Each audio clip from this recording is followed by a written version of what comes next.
ایسے وقت میں فخر ملت مولانا عبدالواحد اویسی نے مجلس اتحاد المسلمین کے احیاء اور قیادت کی ذمہ داری قبول کی۔ پیشے سے وکیل مولانا عبدالواحد اویسی نے شہر میں جلسے عام منعقد کرنے شروع کیے۔ ابتدا میں خوف کی وجہ سے مسلمان ان جلسوں میں شریک نہیں ہوا کرتے تھے، لیکن فخر ملت کے عزم نے حالات بدلنے شروع کر دیے۔ اب مجلس کے جلسوں میں ہزاروں مسلمان شرکت کرنے لگے اور ظلم و ناانصافیوں کے خلاف کھل کر بولا جانے لگا۔ عوام میں بڑھتی مقبولیت کے پیش نظر عبدالواحد اویسی نے انتخابی سیاست میں حصہ لینے کا فیصلہ کیا۔ یہ ایک ایسا فیصلہ تھا جس نے حیدرآبادی مسلمانوں کے مستقبل کو روشن بنانے میں بنیادی پتھر کا کام کیا۔ 2 مارچ 1958 فخر ملت نے اعلان کیا کہ دستور ہند کی روشنی میں مجلس اب کل ہند مجلس اتحاد المسلمین کہلائے گی اور وہ انتخابات میں حصہ لے گی۔ جہاں عام مسلمانوں نے اس اعلان کا خیر مقدم کیا، وہیں کانگریس کو یہ بات بہت بری لگی۔ مسلمانوں کو ایک سیاسی قوت بنانے کے عزم کے لیے مولانا عبدالواحد اویسی کو سزا دینے کا فیصلہ کیا گیا۔ 14 سپتمبر 1958 کو مولانا عبدالواحد اویسی کو گرفتار کر لیا جاتا ہے۔ انہیں چنچل گوڑہ جیل میں محروس رکھا جاتا ہے۔ بنا کسی جرم یا الزام کے وہ 11 مہینوں تک وہاں قید رہتے ہیں۔ اس وقت کے وزیر اعظم پنڈت جواہر لال نہرو انہیں مرکزی وزارت کی پیشکش کرتے ہیں، لیکن فخر ملت نہ ہی قید و بند کی صحبتوں سے گھبراتے ہیں اور نہ ہی مرکزی وزارت کا لالچ انہیں اپنے عزم سے متزلزل کرتا ہے۔ وہ جانتے ہیں کہ جمہوری ملک میں صرف انتخابی سیاست سے ہی انصاف حاصل کیا جا سکتا ہے۔ فخر ملت کا خواب عملی شکل اختیار کرنے لگتا ہے۔ 1960 میں بلدیہ کے انتخابات منعقد ہوتے ہیں اور حیدرآباد میونسپل کارپوریشن کی 30 میں سے 19 سیٹوں پر مجلس کا قبضہ ہو جاتا ہے۔ سلطان صلاح الدین اویسی بھی اپنے سیاسی کیریئر کی شروعات انہی انتخابات سے کرتے ہیں۔ وہ ملاپلی کی سیٹ سے کانگریس امیدوار ایم ہاشم کو شکست دیتے ہوئے کامیاب ہوتے ہیں۔ ارے غور کرو، یہ غور کرو کہ طاقت کس کے پاس ہے۔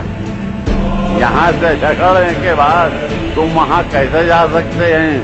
ارے یہاں سے ہی وجہ سے تمہاری حکومت بھی قائم ہے۔ 2 سال بعد یعنی 1962 میں اسمبلی انتخابات منعقد ہوتے ہیں۔ سلطان صلاح الدین اویسی پتھر گٹی حلقے سے منتخب ہوتے ہیں۔ ان کی کامیابی اس بات کی دلیل پیش کرتی ہے مسلمانوں کو ایک سیاسی طاقت بنانے کا فخر ملت کا خواب پورا ہونے والا ہے۔ مجلس اتحاد المسلمین ایک طاقت بنی بھی ہے۔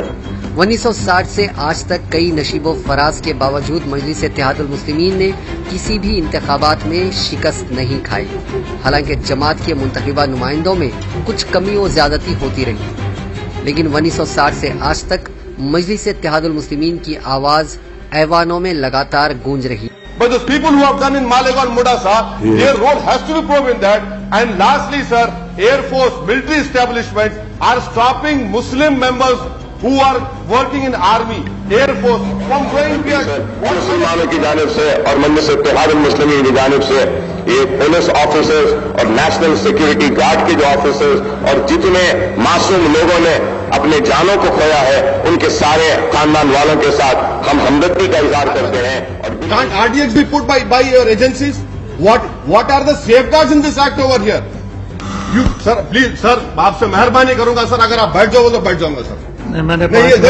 یہ ہمارے زندگی اور موت کی بات ہے۔ جتنا ہم دیکھیے سر، مسلمانوں کا کوئی لیڈر نہیں ہے، مسلمانوں کے لیڈر تو یہ لوگ ہیں، ہم ان کو ووٹ ڈال دیا ہے۔ میں تو لیڈر نہیں ہوں نا، میں کس کو بولوں گا پھر؟ میری بات، میرے آنکھوں میں آنسو ہے، وہ آنکھوں میں آنسو آپ کو نہیں دکھائی دے رہے، مجھے دکھائی دے رہے، تو کم سے کم 2 منٹ بولنے دیجیے سر۔